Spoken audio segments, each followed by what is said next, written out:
शिशु विद्या मंदिर 42तम वार्षिक उत्सव में अभिभाषण रखी मुख्यमंत्री भावविह्वल हो पड़ते। मुख्यमंत्री निज शिक्षकता दिनगुड़ी मन पकाइथिले एवं जेकोसी सरस्वती विद्या मंदिर को आसिले मते ताहा मोर घर बाहुड़ा परी लगी थाए बोली कहिथिले। उत्तम शिक्षा परिवेश और गुणात्मक मानर शिक्षा प्रदान पाई एही विद्यालयर राज्य रे सुनाम रही।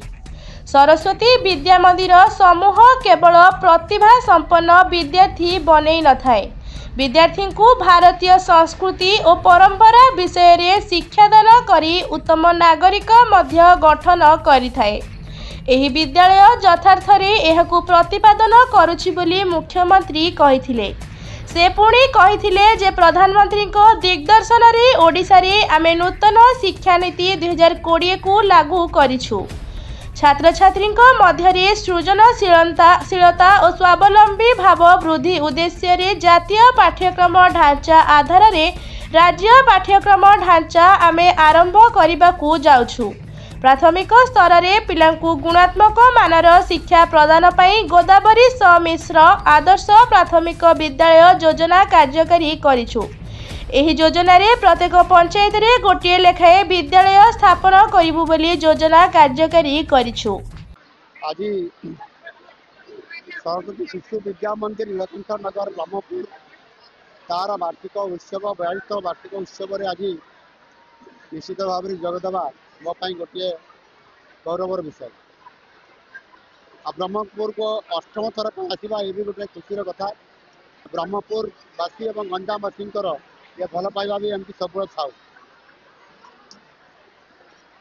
ये नीलकंठ नगर शिशु विद्या मंदिर निश्चित भाव में ये विद्यालय गोटे मंदिर कहले अत्युक्ति हेबना।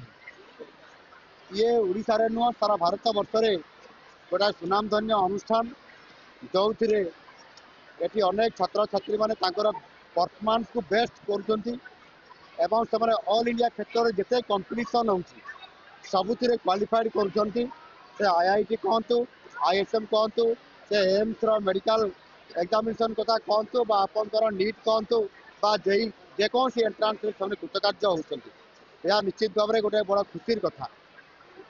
आज से ये अनुष्ठान आज जो शिक्षा आर एक शिक्षा पद्धति आपणे एवं से शिक्षा पद्धति जो विद्याभारती करी एवं से विद्याभारती एवं शिक्षा विकास समिति ओडिशा स्तर में करा जायछि। आज से ढांचा आज केंद्र सरकार जातीय शिक्षा नीति 2020 को आज आडप्ट करिसंती। आ से आधार आज राज्य सरकार मध्य आज ताको आडप्ट करने जाउछंती। आ सेथिपाई आमे मध्य आज आमर ओडिशा रे शिक्षा क्षेत्र में गोटे व्यापक परिवर्तन आनिया पाई आमे ए प्राथमिक विद्यालय को गोटे मॉडल आकार में प्रतिष्ठा करने आम ए तार शिक्षार तार कमती को ये क्वालिटी एजुकेशन हम इंफ्रास्ट्रक्चर डेवलप हो पार एवं से भल प्रशिक्षण प्राप्त टीचर पोस्टिंग हो पार यह आज गुरुत्व दौचु। आगामी आगामी 3 वर्ष भितर 45,000 ट्रेनिंग प्राप्त शिक्षक रेगुलर पोस्टिंग हे। आथिपाई प्राथमिक स्तर शिक्षा व्यवस्था व्यापक भाव में परिवर्तन हम। प्रत्येक पंचायत रे गोटे गोटे मॉडल स्कूल हिसाब से गोदावरी मिश्र आदर्श प्राथमिक विद्यालय प्रतिष्ठा हेब। या आधार करके आम पूरा शिक्षार गोटे ढांचा बदलने चेष्टा करुचु। निश्चित भाव में करने ये सतत चेष्टा नुआ सरकार करुँच। बजेट रे आम सर्वोच्च 31,000 पर्यंत व्यवस्था ये शिक्षा व्यवस्था रखीचु। द्वितीय कथा आपण कहले जे ब्रह्मपुर सहर वृद्धि निश्चित भाव में ब्रह्मपुर सहर रास्ता को चौड़ा करने ये तो 6टी रास्ता को आम प्रथम टेकअप करूँ जे टिके टिके तार एक्सपांशन हम चौड़ा हम और से पाखापाखि 53 कोटी टंका गोटे अमाउंट व्यवस्था कराई काम आरंभ करा किंतु संपूर्ण भाव में ब्रह्मपुर को एक तार पेरिफेरियाल को लेकिन किसी पंचायत को लेकिन गोटे ग्रेटर ब्रह्मपुर करने आम गोटे चिंता करूँ। तार डीपीआर प्रस्तुत करने मो विभाग को निर्देश या गलापर मुझे देवी ता आगु केवल से सिटी ऊपर जदिओ डीपीआर कर किंतु ग्रेटर ब्रह्मपुर ये गोटे कर आगामी दिन में निश्चित भाव में ये ब्रह्मपुर सहर को आहरी अधिक गुरुत्व दिज्व जहाँद्वारा मुझे कहूली जे एठिकार प्रतिभा को